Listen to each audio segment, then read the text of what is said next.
2 जानेवारी 2024 मध्ये एक घटना झाला होता. अल्पवयीन मुलीवरती एक अतिप्रसंग झाला होता. आणि ते एफ-आय-आर कुर्डवाडी पोलीस स्टेशनला दाखल झाला होता. याच्यामध्ये 376 आणि पोस्कोचा कलम लागला होता.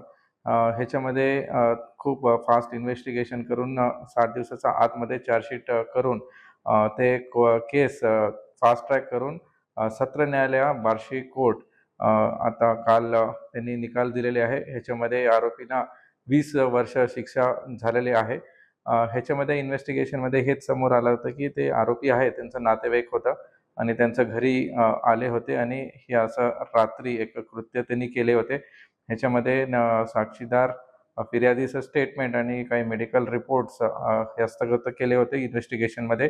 ह्याच्यामध्ये आम्ही जे असं सेन्सिटिव्ह केसेस आहे आम्ही त्यांना स्टार केसेस करून जे केसेस फास्ट ट्रॅकमध्ये घेऊन त्यांना कन्व्हिक्शनसाठी आम्ही पैरवी अधिकारी असतील आणि ठाणेदार तिथं त्यांनी ट्रॅक करून ह्याचं कन्व्हिक्शन घेतलेले आहे. खास करून हे सगळं जे सेन्सिटिव्ह केसेस आहे त्यांचं कन्व्हिक्शन घेण्यासाठी आमचं पूर्ण युनिटचं एक फॉलोअप चालू आहे आणि प्रत्येक केसमध्ये चांगलं शिक्षा व्हायला पाहिजे आणि आरोपीला नक्की सजा व्हायला पाहिजे, असा आमचा प्रयत्न चालू आहे. धन्यवाद.